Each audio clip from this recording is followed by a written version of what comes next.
we're going to have Joe, well, actually, he didn't draw straws to see who's going to go in order, so we're going to let Joe go first because he has an event to get to, and then you guys can we'll shoot it out for who goes second, right? Okay. So, our guest this evening is Joe Wos. Wos, did I say? Wos. Wos. Wos is me. Okay. Nice, nice KDKA. Yes, Did you see it? Yes, I did Yeah. finally get to see it. Yeah. I didn't. Did you see it? Yeah, I saw it. And you can Google it. Oh, watch it. Yeah, and I think it's on the museum's Facebook page. Oh, it is on the Facebook page. You're right. Yeah. So Joe has been a freelance cartoonist actually since he was 14, and been teaching cartooning since he was 18. He was the first resident cartoonist at the Charles M. Schulz Museum in Santa Rosa, California, since you mentioned a minute ago. He has a one-man show, Once Upon a Tune, where Joe goes, travels the country and does combines his drawing, his cartoon drawing skills with storytelling. He founded the Toonseum, the Pittsburgh Museum of Cartoon Art, in 2007. He's the founder, and I believe you're still on the, are you still the chairman of the board? I'm still executive director, Executive yes. director. All right. Joe is also a master maze maker, creating mazes for museums worldwide, and his mazes are dubbed the world's most difficult, which we will all attest to. One of them is in the Ripley's Believe It or Not Museum, and as many of you may or may not know, Joe is working to get this maze inducted, or if that's the right word, Yep. or qualified into the Guinness Book of World Records. So, let me introduce the man who considers himself the fastest draw in the East, Joe Wos. Thank you. Thank you. As she said, I am a cartoonist, and whenever I say that, I always feel like I'm admitting to being an alcoholic. It's a very, very independent, lonely art form. Most cartoonists are chained to a desk 365 days a year, sitting there sort of slogging away. Me, as a performance cartoonist, I always have this great opportunity to get up on stage and have that immediate applause and reaction that most cartoonists don't get. For most cartoonists, particularly comic strips, you do something, you draw your comic strip, it runs 3 months later, and then a couple weeks after that you start getting your hate mail. For me, I get on stage, I hear the audience clap, so it was immediate gratification. The mazes is something different for me. The mazes, most of the time, is a very, very solitary activity for me. I started drawing mazes when I was about 10 years old. And I did them really as just this hobby. I would sit and draw and doodle, and then I would turn those doodles, connecting them into these mazes, and then just challenge my friends with them. So I would just draw these for fun, for me and my friends to sort of challenge one another. And as I started doing them, they got more and more difficult, more and more elaborative, and I just started creating them larger and larger. The first really large maze I made was 4 foot by 8 foot for Ripley's Believe It or Not. It ended up touring their museums in Thailand and in Mexico City and then throughout the United States. That was the first one that was really sort of a professional level maze exhibited in a museum. I then did some for the Tucson Children's Museum, the Children's Museum of Pittsburgh, and started drawing them more and more for museum settings. And this maze was something I've always wanted to do in my life. I've always wanted to break a world record. Unfortunately, I can't dribble longer than anybody else. I'm very, very slow. I'm overweight, so most of the records were just not going to happen. And they got rid of all the records for obesity, which was really what I was sort of striving for, that eventually I would be that 2,000-pound man, but they no longer allow those. So I was sort of stuck with this idea of what kind of record can I really break. Art is very subjective. It's very hard to break an art record. It's very, very tough. Each artist is different. Art is not something you can quantify. So I wrote to them with this idea of drawing a maze. And what drove me to do that was actually my father had been diagnosed with cancer. And sadly, we lost him just 1 month after he was diagnosed. So my dad had always been the one who encouraged me as an artist. He would always say, be a cartoonist. I would try and work, quote, quote, real jobs, and my dad would always say, what are you doing that for? Take some time off, be an artist. He was always the one who encouraged me. So when he was diagnosed with cancer, I said, boy, number one, life is short, and what can I sort of share with my dad in these, what was going to be his final months or final year? And so I sat down and I said, Dad, I'm going to create the world's largest maze. And we would do this for the 1 month he was with us, and he would say, what's the progress, to get us accepted, and it became very exciting for him. It was something we shared. And so this idea of completing this maze, after he had passed away, became a way of continuing his legacy for me, that final connection. Because my dad was always someone who would love these mazes, and he would try and solve them. My dad also was the one who introduced me to the Guinness Book of World Records. He had this great fascination with human achievement, what we could do when we set our minds to it. So that's what this maze represented for me.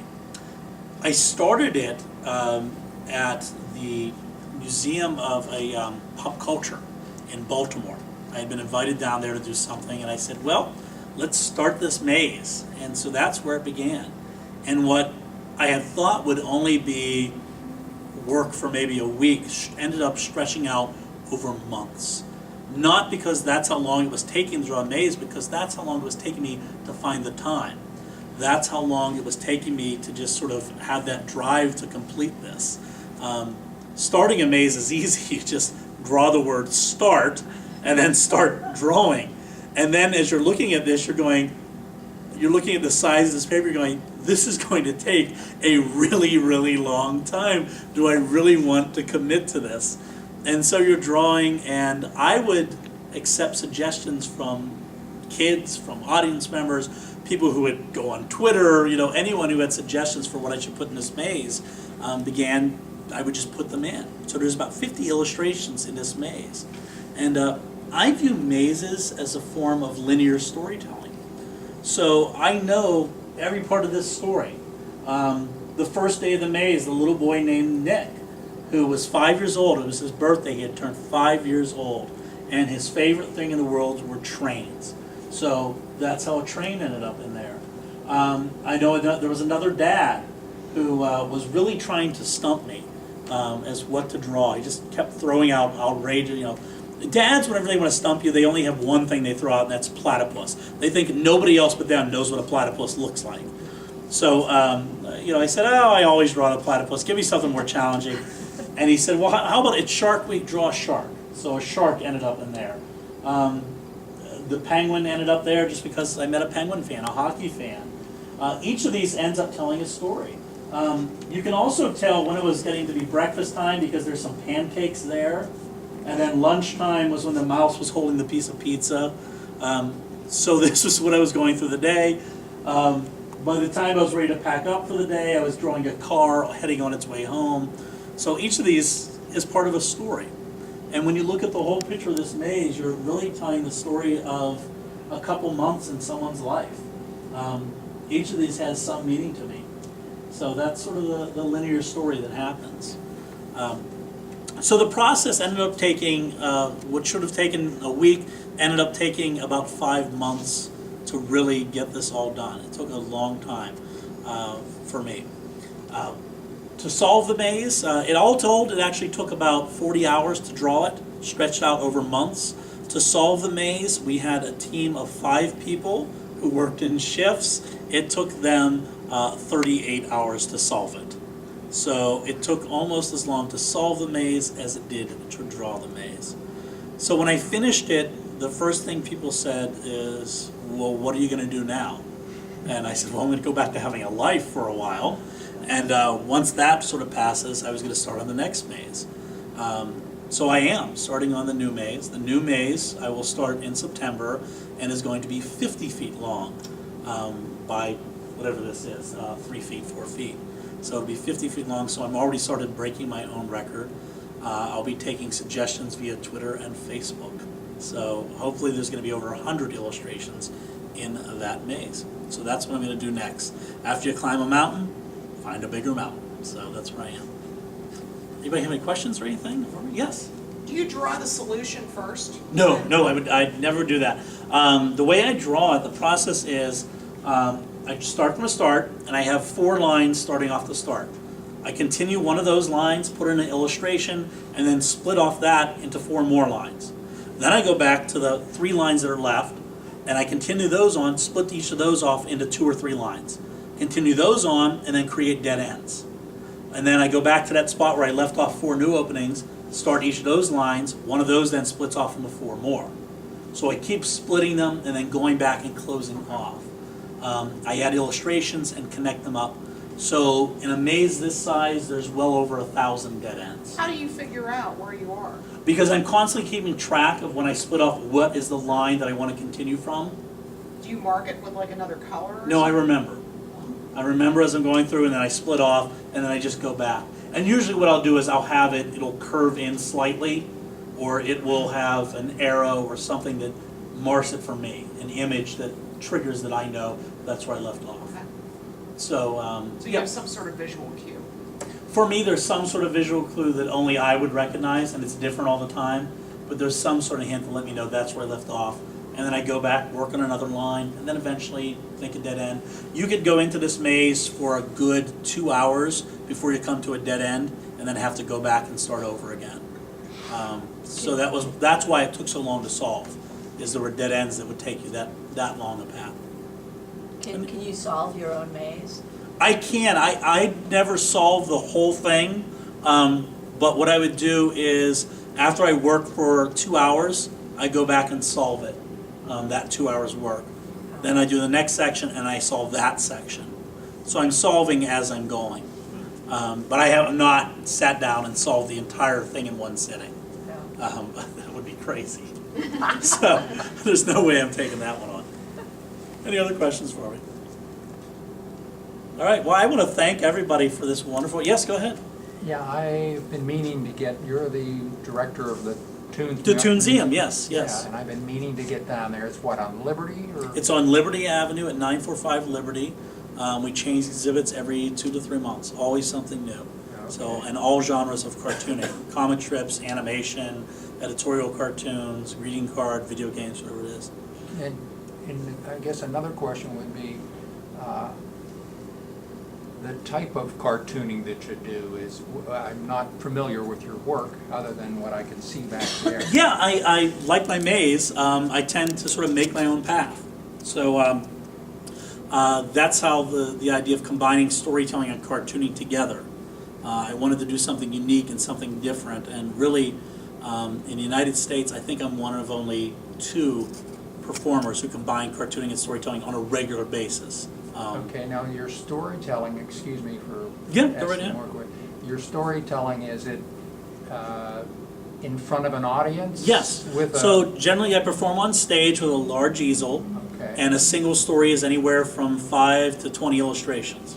So I'm constantly drawing as I'm talking, silly voices, lots of puns, Okay. and constantly moving and going with that. So, and like the mazes too, there's not a lot of people who do sort of mazes with illustrations within them too. So it was, And where, did you go to school? I did, I went to Carlow University. Okay. I was one of only 7% male at that school, so I learned quite a bit. Perfect. I had a great time there too. But I went to Carlow as a history major. So my interest was always history, and then I changed majors 7 times. Okay. And then ended up, my final year was studying the history and aesthetics of sequential art. So the history and aesthetics of comic strips and animation. And then about 1 year from graduating, I dropped out because my performing had taken off and I was touring over the country, so I didn't have time. And I'm waiting for an honorary doctorate from them at some point. Otherwise, I'm not going back. So that's it. And have you published? I haven't actually published my mazes yet. I was 30 pages towards a book, and my laptop got stolen. So I lost all that work because I give my mazes away. After I finish them, usually if there's a kid, I just give them away. So, and I don't keep addresses of who the kid is. I just say, here, you can have this. And so I've started over again. So hopefully and I'm also changing it. The book I'm working on is going to be a book that actually tells the story. It's a written story that the illustrations are mazes. Our work is sort of mixed in together, so we will start with Brian McCall. Brian is originally from Long Beach, California, and studied at the California College of Arts and Crafts in Oakland, and then was working in Lynchburg, Virginia, where he met his lovely wife, Joanna. No. Nope, Lynchburg. wrong one. Alexandria. Alexandria. Okay. Wrong town. Wrong wife. Okay, you said it, not me, okay? I knew it, but, all right. That's funny. So, Alexandria. Don't worry, Joanna Marcy. is a Greensburg native and is responsible for bringing him to Greensburg. Nope. Nope. That was my doing. I know that too. So they were visiting here, and Brian decided that he wanted to make their home here. So it's been about 20. Actually, God decided. Yeah, he did. I'll tell you that story. Do you want to just do the rest of your introduction? No, I'm sorry. I'm sorry. But anyway, Brian's been in Greensburg for about 20 years. If you've been in this area for a while, you've seen his work on a lot of local businesses, the Keynote Cafe in Jeanette, Dr. Keith Gebry, pediatric dentist in Greensburg, the Greensburg Art Center. If you've driven down Route 30, you've seen those paint tubes on the side of the road, the Greensburg Art Center, and those are Brian's work. DV8 Espresso Bar in downtown Greensburg, and King Street Blue is one of your out-of-town venues in Alexandria. And so for Brian, he says his art is the sanity that he holds on to.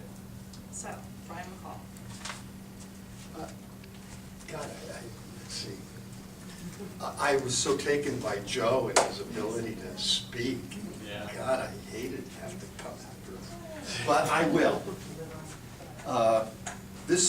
The pieces that you see here, the bigger pieces are mine, and the sculptures. And that's probably just competitiveness. I knew I was going against, 3 other artists, so I just tried to do the biggest work. Okay? And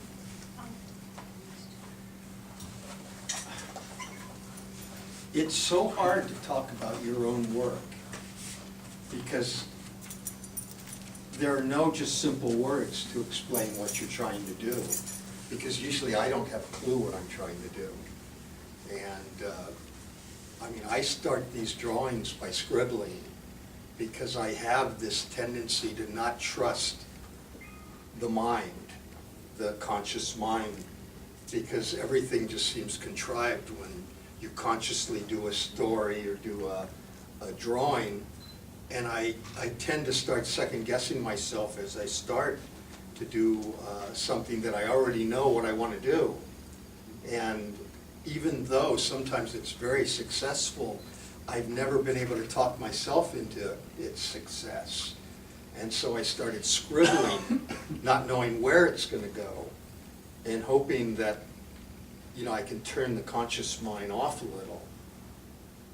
Because being so clever that I am, it's always difficult. I'm always looking for a joke somewhere.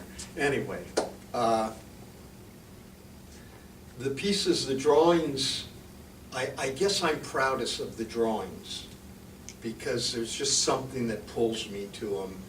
And I also know that I didn't contrive them. The sculpture is totally contrived. I'm going to do a motorcycle, and I do a motorcycle. And wherever it, whether I'm doing a car or a motorcycle, flying devil or something, it's all just totally, I'm totally in control of it. I know where it's going. I might paint on a color or two and just get a little texture on it. But it's like of another mind. It's like being a little schizoid. And the drawings are one side of the schizoid personality. The sculptures are another side of the personality. The etchings are a whole other side of the personality. And I just don't quite seem to know how to hang on to the whole self. Put it all together, and who knows what you have. Any questions for this room? Yeah. I don't know what we'd do without you. Yeah. Well, I like your stuff. This one, as an example, would be, I looked at the work and you had crayon, you had, I think pastels written down and Colored pencil. U2 pencils or colored pencils or something like that. And then it looks to be so So permanent, but is it? Do you, in other words, that finished piece there, is it now sprayed to protect? There's no gloss there, just, I'm looking at it and I'm thinking, It's definitely been sprayed, actually painted on, veneers painted on. okay. But the look, you know, it looks painterly because I mush things together and I've done so many layers that it finally gets a painterly quality to it, Yeah. you know. Yeah, it takes you in, it's deep and it's not just that one flat-sided painting and, yeah, beautiful, beautiful stuff, like it. What got you started working with paper mache? I know you don't call it that, but what, was it a commercial thing? Because I know you do a lot of things for businesses, or did you start doing it as a? Actually, it was for a bar and grill in Alexandria, and they wanted me to do something, they had a big sign, and I just didn't want to just do another watercolor of the sign, so I made it three-dimensional watercolor. And they loved it and said, do something else. And thus started the career. And doing polystyrene, which is, maybe you don't know, it's like foam core, you know, it's foam. And most of the sculptures that I do are polystyrene carved. And I started that because I do and did a lot of animation. And I was doing clay animation. And if you've ever done clay animation, you get lights and camera and everything, and you're working on the clay. And if you want to get some little, you know, size to the character, he's really heavy. And I was trying to figure out how to hold a figure in place. And you know, animators are famous for, how do I keep this thing holding when all this weight's going that way, and you know, and it's melting under the lights. And so I thought polystyrene is a great answer. It's so light, I can do anything with it, put clay on top. But of course, that has its own problems, which you have to do animation to know what problems those are. But that's how I got in using polystyrene. And I thought, gee, I can just do a sculpture with this. This is nice material. And so I started just doing sculptures. I like doing all these different things, because if I just do drawings, I get bored with it after doing 2 or 3 or 1. You know, it's like, I don't ever want to do another drawing again. And so I'll start doing a sculpture. And then it just pulls another part of the brain out. And so I started mixing the two, sculptures and drawings, and seeing how those work. But I think I'm going back to animation. Never going to do a drawing again. Well, the drawings are animated. So your characters, where do they come from? I mean, you said you start sort of scribbling, but some of them look like they come from a nightmare. Really? Yeah. Do they come somewhere consciously, or they just come? They just come. Figures. And that's maybe why I tend to look and I see repeated things. And then I say, oh Christ, I'm a failure as it is, you know. Just repeating myself over and over. And then, but I do like nightmares. I love nightmares and dreams, you know, so. Well, they're dreamlike to me, a lot of them. They're just, you know, that sort of visualization that you get in a Yeah. dream. The colors, the high key colors, and the movement. I've always been very weak in just doing reality. I mean, I remember in college, I'm supposed to draw some plant or something, render. And the teacher would come up and just laugh, because it was like, don't you know what render means? That's not rendering. Yes, it is, I rendered it, you know. Just because it's stretched out here, I don't understand. But anyway.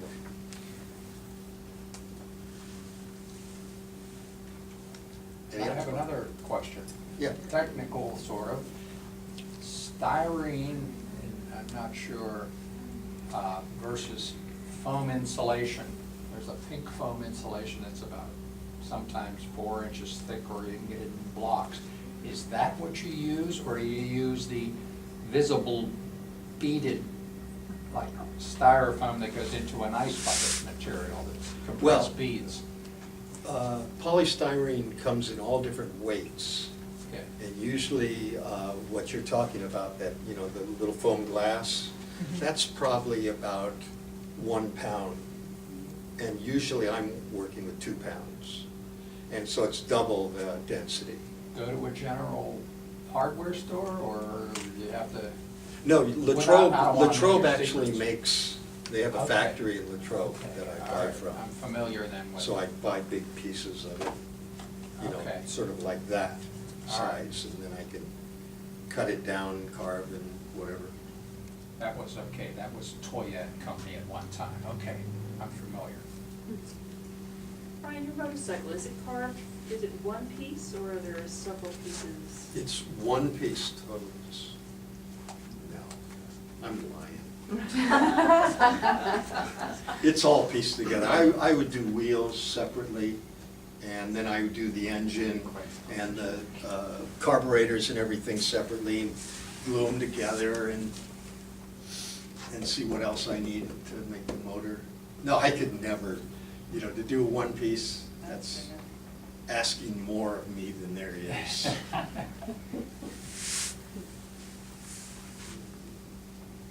Did you carve that before or after you crashed your motorcycle? Oh, I crashed my motorcycle many years ago. Okay, so it was after. Yeah. I just did this. This is probably the newest piece. I was thinking of this show and I thought, God, I need, you know, I have these cars, I need a motorcycle. So I rushed to get this motorcycle done, because I knew I needed a motorcycle, you know, in the show. Is it sold? Did it sell? Is there a red dot? Darn. Wish there was. All the shows have received, you know, well, with the exception of one, our visitors have been so excited that we came out, so to speak. Our first exhibition was something like this, they love it. Well, that's good. Yeah. Yeah, I don't know if all of our visitors know that everything in the galleries is for sale. If you see something that really strikes you and you want to take it home, we have a price list at the greeter's desk. Too bad they don't have prices on the items. Or is it negotiable desk? Negotiable Negotiate desk. with the artist. I like that. Where's the Yes. negotiable?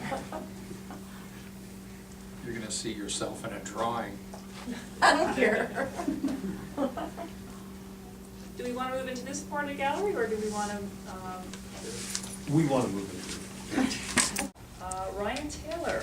That's me. That's him, Baltimore native, graduate of our own Art Institute of Pittsburgh with a BS in graphic design.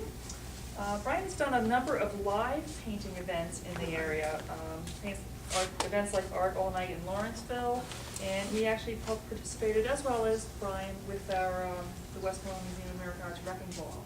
When we closed up the old building, we painted on the walls, and they did 2 really fabulous murals.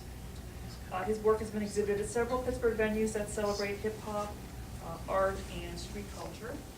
He pays his bills through his freelance graphic design work. He creates posters, children's book illustrations, album covers, comic books, and T-shirts, and then also has the opportunity to indulge his fine art side with this work. So, a man who calls himself an ambitious and stubborn artist, Ryan That's me. Taylor. I can't totally agree with paying my bills through freelance. Over the last year or so, I got heavy into gambling, and it pretty much paid for everything. It gave me the ability to quit my jobs and kind of just paint all the time without any limitations to what I wanted to do. I didn't have to work for anybody or meet deadlines. I just had the freedom basically to kind of delve deeper into the art stuff, because I never really came from a place where it was warranted that you could have a career as an artist. So when paintings started to sell, I was selling out of like bars in Southside, and before I knew it, I was getting shows, and then this is like the biggest show to date, kind of established wise. And I show from here in Pittsburgh to Baltimore to DC. I moved to Santa Rosa, California in October.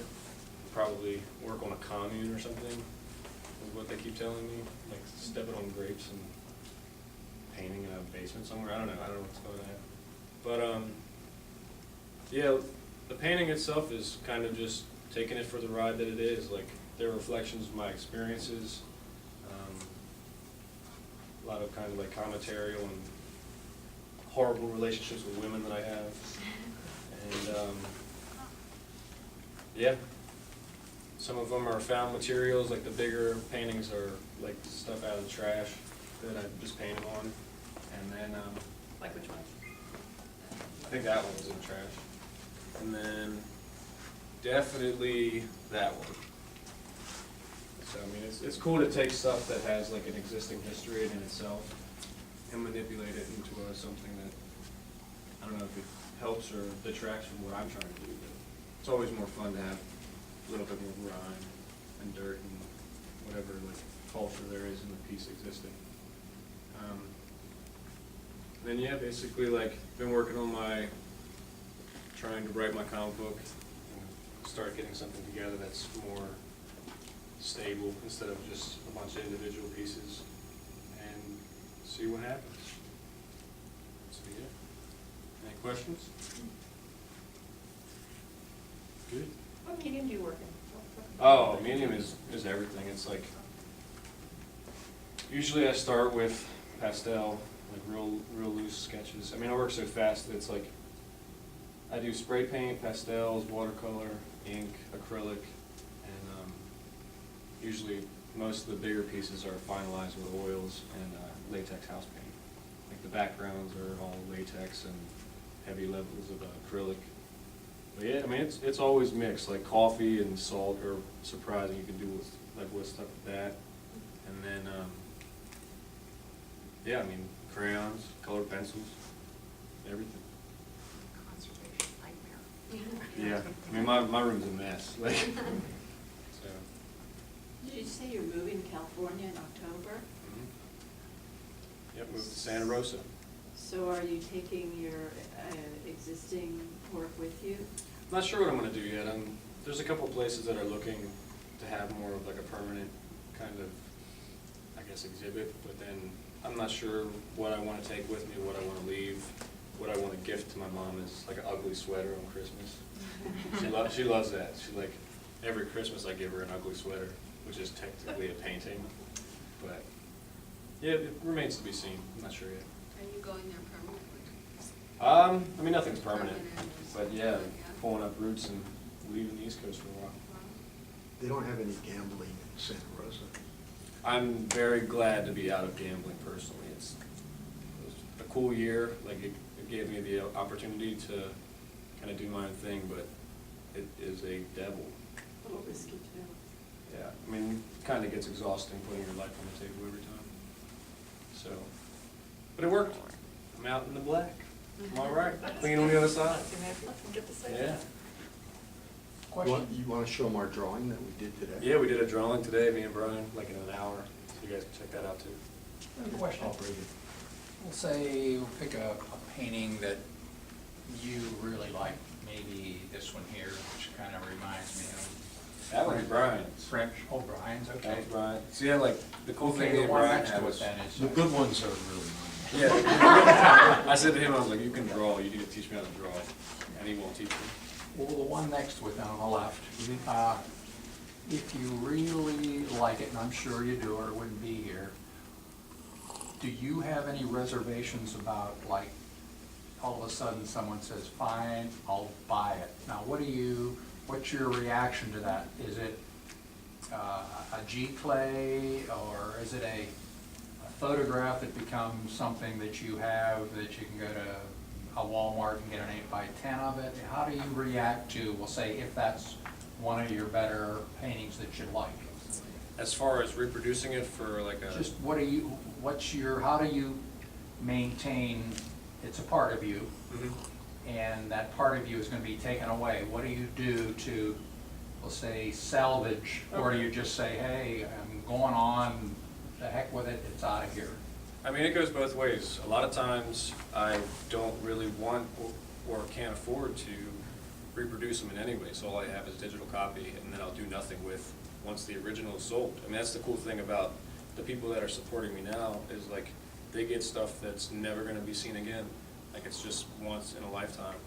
And on the other hand of it, it's like, if I do feel it's warranted to kind of release a print sale, or it's extremely limited, so that it's not detracted from, I guess, the meaning to individuals, you know what I mean? It's like, I can't justify doing like 100 prints of the same painting and then giving it to everybody, because then it kind of detracts from the dude that bought the original in the first place.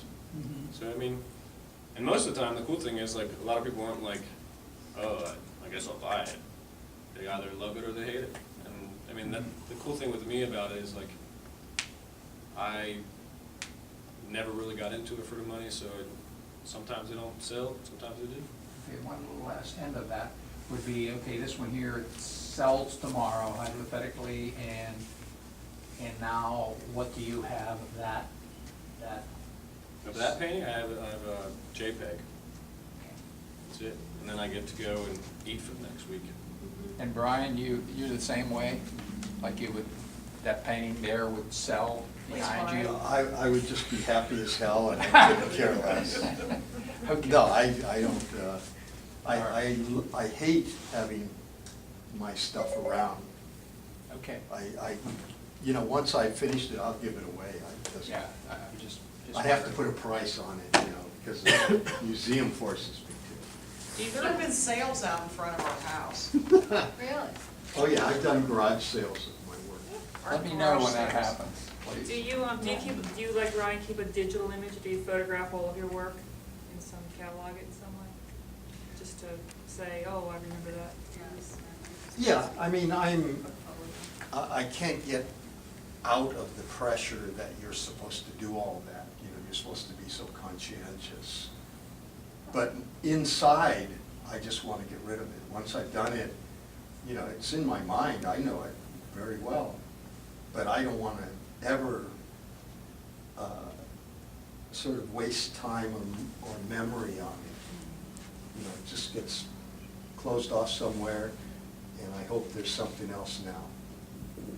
I guess the next question I have, and my last, I won't keep this up, but do you have paintings that you say, oops, I won't get rid of this?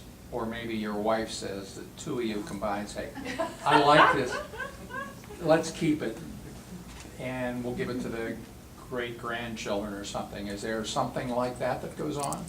No, it's the opposite. Joanna says, isn't there somewhere downstairs you could put this? Now, actually, some of your prints, there are some of the prints that I would like to, you know, definitely keep. You don't have the mole's catcher here. That's one that I really like.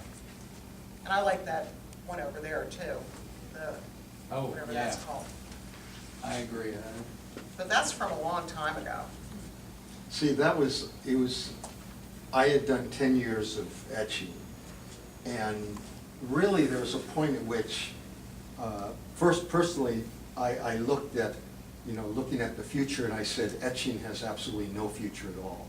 You know, people are making these machines that are doing fantastic copies of everything there is. Why am I doing this etching, you know, on a plate? So I just thought it was so stupid, but I was becoming fairly well-known, and then I was just falling asleep doing the etching, doing the plates, you know, trying to get it done, because it's a lot of scratching. I mean, it's a month of work to do one etching. And I found myself going to sleep doing this etching, and I said, well, that's that. No more etching. So tell us about this, what got you going on that? I got beat playing chess way too many times, and I asked him if he wants to draw. Like, how many times did you beat me in chess today? 5? Just 4 or 5. Yeah, so I had to just distract him, and we started drawing. And in like an hour, that's what we got. Just for you guys today. And we said we'll auction it off, you know, because there's gonna be a big crowd. Yeah, it's an incredible crowd. It's great. What's Plan B? Yeah. Plan B, we were gonna burn it in the, yeah, in the yeah. parking So, lot or okay, so tell something. me how you started and who, did you work from each from one end? Like, I see some of. Yeah, he was on the right, I was on Ryan's the there. left, and Ryan's on the Okay. right, Ryan's on the left. Yeah, all for I like the scratching. Westmoreland, and there's a painting on the wall. yeah, that was for you, Judy. I knew you would thank you, like I that, yeah. did like that. Yeah, Oh, the just give it creepy to girls. Judy and let her hang. Yeah, Yeah, there you go. swap for the train. Swap for the trip. Oh, for the train. Yeah. You know, I can't do that. Oh, darn. It is an uncanny connection these two have, though, with their work, and, I mean, Well, we're We didn't both know young it. guys, you know? yeah. Incredibly handsome. Yeah, all of that, Dashing. but we didn't know that. And when we modest. put you together. Yeah, modest. Yeah. Whoa, whoa. Modest, too, yeah. No. Just kidding. So, anyway, it's worked out. So serendipity Thank you, Vanna. Great. here. It's still We should wet? put that in Yes, somewhere. well, No, it's it's very not wet. shiny. It's not Oh, wet. it's not wet, It's it's sprayed. just really shiny. Yeah, it's just, I put a little polyacrylic that I got from the museum. If you hadn't taken up every inch of space, you could have a place to put that. It's room in my office. Not to I wink, caught wink. you. I got you. Yeah. Oh, I wanted to add to your, the only reason I keep records is because it keeps my dad from yelling at me. It keeps him convinced that I'm actually working. So I just have to send him like the month's worth of JPEGs, and he's like, oh, okay, you seem to be using your time wisely, even though you're not making any money, whatever. So- You came out of, did you say the Art Institute? Yeah, I actually went there Pittsburgh. for graphic design and wound up working in ad agencies and like this big corporate office in downtown Pittsburgh, and I hated it. Which one? I worked for Astorino on the architecture, and I also worked at Smith Brothers in Northside. They were terrible. Never go back. So I started John- gambling. John And I was a Johns plumber. was like a very good friend of mine. Yeah.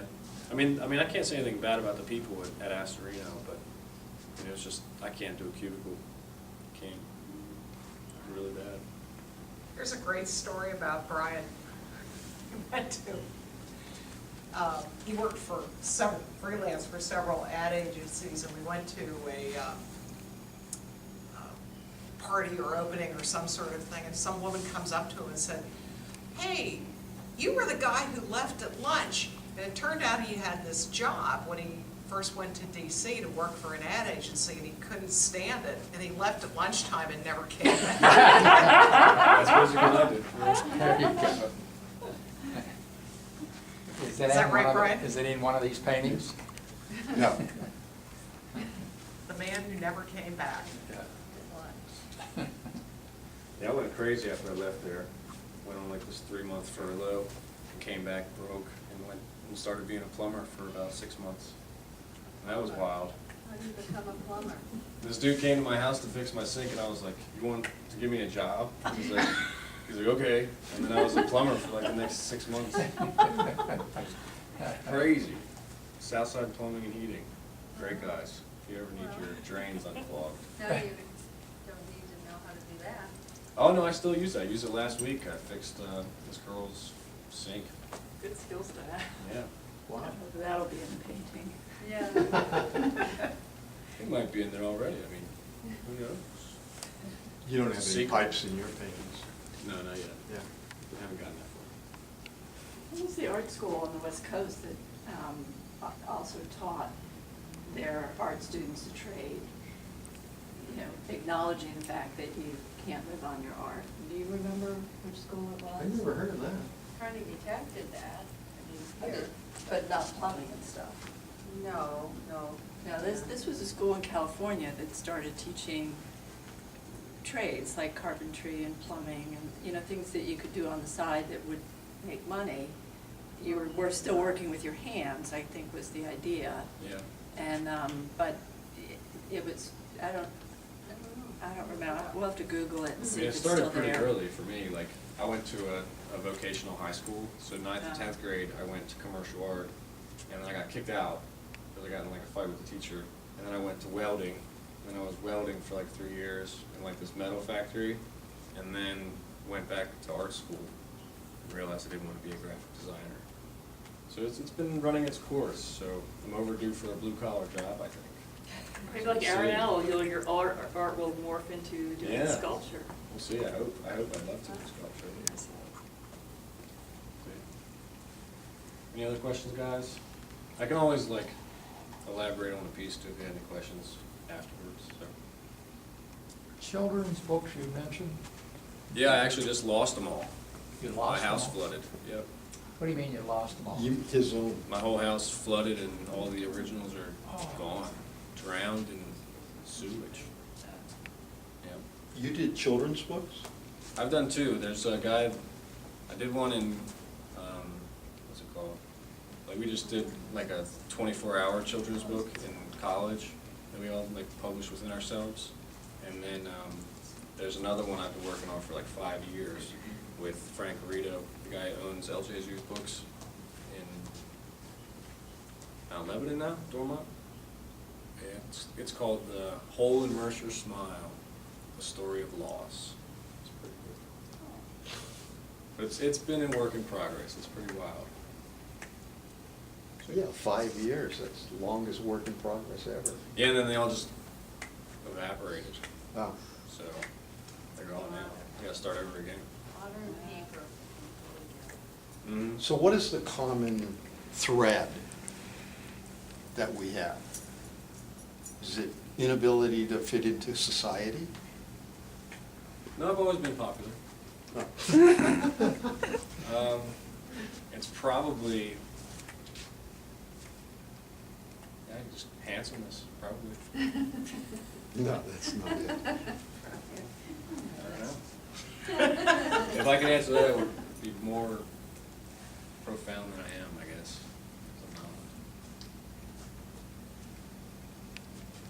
You must have some thoughts on this movie. No, I'm thinking, I don't know. Well, you've had all these pop-up shows. What's your take on the artists that do the shows? Are they all just totally misfits? They're all different. I mean, everyone's been different so far. I mean, from traditional to not. Everything in between.